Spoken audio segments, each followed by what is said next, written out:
Senator Wong. Thank you, Deputy President. I rise to speak on the Official Development Assistance Multilateral Replenishment Special Appropriation Bill 2019, a bill which provides a special appropriation to enable the government to meet its commitments to replenish a range of multilateral development funds over coming years.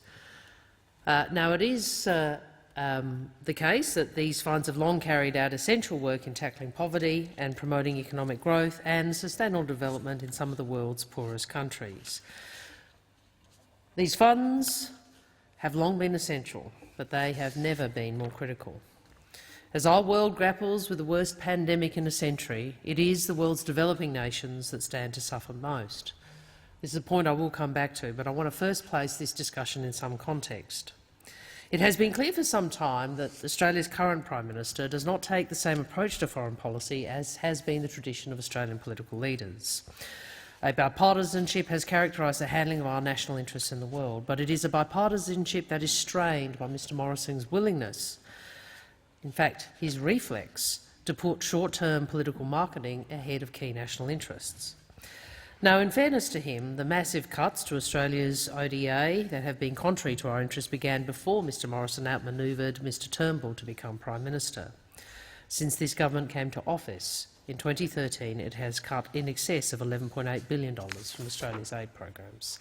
As a result, Australian official development assistance is on track to fall to just 0.19% of gross national income. That will be the lowest level of ODA as a share of gross national income since the Commonwealth started publishing data in 1961.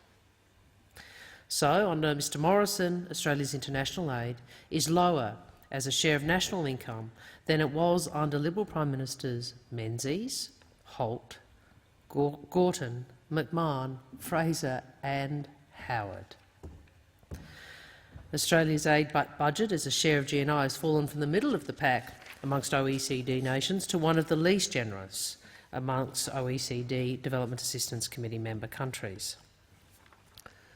Now, whilst it might look like an Australia First approach, it is in fact contrary to Australia's interests. It weakens our international standing and some of our most important relationships. Australia is a substantial power, but we are not a superpower, and our international standing matters. This approach taken by the Morrison government ignores that economic development promotes prosperity, stability and security, things we not only want but need in the region and the world around us. And beyond these pragmatic interests, it's also the wrong thing to do. It's hurting some of the world's poorest people. And whilst these cuts began under Mr Abbott and Treasurer Hockey, they've been getting deeper under Mr Morrison as Treasurer and Prime Minister. And that's part of a consistent pattern from him. Foreign policy, including international development, is fundamentally about protecting and promoting Australia's interests and Australia's values. But we have a Prime Minister who is willing to play serious foreign policy issues for short-term domestic political marketing purposes. People might recall in September he launched his campaign against what he called negative globalism, and he claimed he was going to protect Australia from threats to our sovereignty from international institutions like the UN having too much power. Sounds a bit like Senator Rennick, doesn't he? He said this because he thought it would be good marketing to sound tough, perhaps in his party room, perhaps for the Sky After Dark wing of his party room. What he didn't appreciate was that Australia's interests are more than a good headline. He created a fake threat, the United Nations. But soon we were going to face a real threat, a virus from which none of us has immunity and which all of us need to work together to overcome. But just as before, Mr Morrison wanted to sound tough in the face of this threat. So he called for the UN to have more power so they may be able to step in and stop pandemics from happening in the future. Unlike what is currently the case, where, contrary to Mr Morrison's negative globalist pitch, the UN can't challenge any country's sovereignty without the specific agreement of the majority of the Security Council, including all 5 of its permanent members. This new proposal would apparently give the UN's health body, the WHO, the ability to conduct inspections wherever they saw fit, whether it be in China, the US or Australia. Now, Labor agrees with Mr Morrison. We need more robust international institutions that enable better cooperation where humanity's common interest is at stake.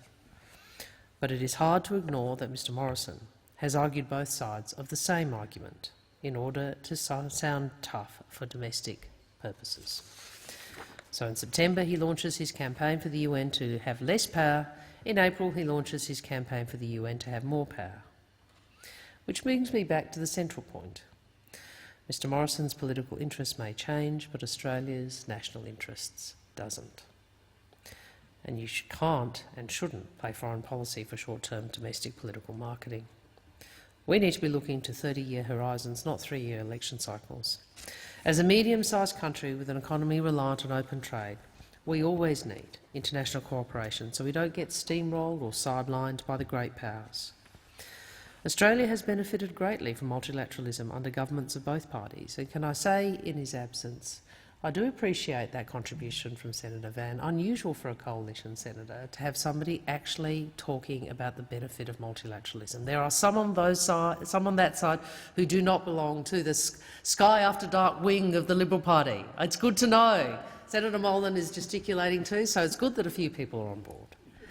So we shouldn't. Well, I do listen to the Prime Minister who talks about negative globalism. Now I listen to Senator Rennick, who is a very interesting character. And I don't want to speak ill of him now that he's not in the chamber, but one would not suggest that his views are supportive of multilateralism. You see, we have benefited greatly from multilateralism under governments of both political persuasions, and we shouldn't play partisan politics with our support for it. Across the Pacific, the pandemic, along with the associated shutdown of tourism sectors and commodity price slumps, will weaken already fragile economies and potentially overwhelm healthcare systems. Indonesia, our closest neighbour and whose stability is critical to our region and to Australia's security, is vulnerable to a dangerous mix of capital outflows, falling growth, reduced exports and a spiralling exchange rate as a result of the pandemic. Australia cannot afford our neighbours to founder, and we must stand ready to assist. These are countries that stepped us to help us in the bushfire crisis. So if we genuinely want to be the partner of choice for Pacific Island nations and for Southeast Asian nations, with all the benefits that brings to Australia's national interests, then how we contribute to their COVID-19 challenge in coming months will shape our future in this important region. You see, flattening the curve at home is only the first step. Our success and our ability to return to normal will be tied to the region's response. And whilst we recognise that Australia alone does not have the resources to play a singular and decisive role to help countries like Indonesia or India navigate financial shocks or improving health infrastructure and supplies across the Pacific, we can play a crucial role in galvanising an effective multilateral response for our key partners and with like-minded countries. Australia has substantial capacity to contribute to this, as was demonstrated by our role in the G20's successful management of the GFC and by our leading public health capabilities. We can only take advantage of our location in the fastest-growing region of the world if the region itself is stable and prosperous. So whilst Mr Morrison has talked up his attendance at the expanded G7 meeting at President Trump's invitation, and has fagged a Five Eyes commercial expansion, what he doesn't have is a plan to help partners in the region. And what he doesn't have is a plan to rally a global response that reflects the economic importance of the countries of Southeast Asia and the Indo-Pacific. And that is what being a responsible and enduring partner in our region requires. Labor welcomes this bill because it will support Australia's continuing participation in multilateral development institutions, and as such will further Australia's interests in a stable, secure and prosperous international environment. A strong international development and active positive engagement in global institutions is a key part of furthering our national interests. The funds covered by the bill's special appropriation are the International Development Association, which is the World Bank's development arm, one of the main sources of ODA.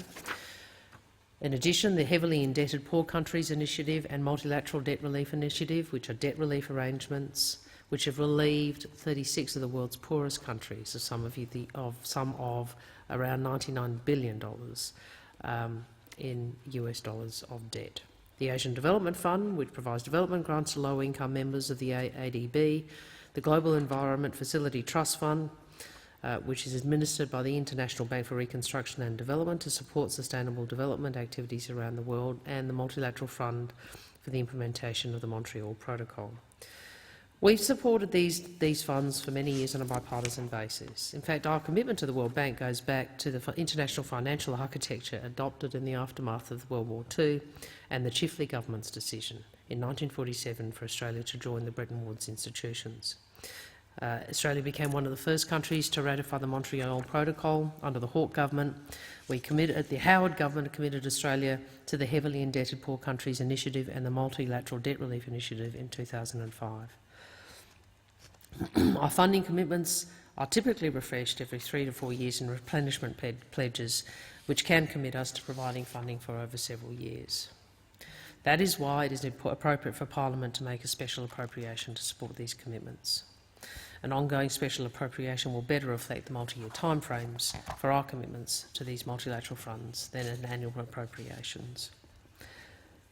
But we do know more will be needed. COVID-19 presents major challenges for Australia, for our place in the world and for the countries in our region. Australia, as a substantial power, recognises the importance of multilateralism, including multilateral development institutions, and the contribution they make to stability and prosperity. This is a dynamic reinforced by the pandemic. Australia is a country committed to helping the vulnerable and the disadvantaged, and in tackling a disease that knows no boundaries, it is even more vital that the international community is equipped to respond. This government's aid cuts have put Australia in a position of weakness to effectively help our region. Not only is that the wrong thing to do, it is directly counter to our national interests. So I say this to Mr Morrison. Rather than talking about negative globalism, rather than trying to score domestic political points at the expense of a multilateral system we all rely on and we all benefit from, show some leadership.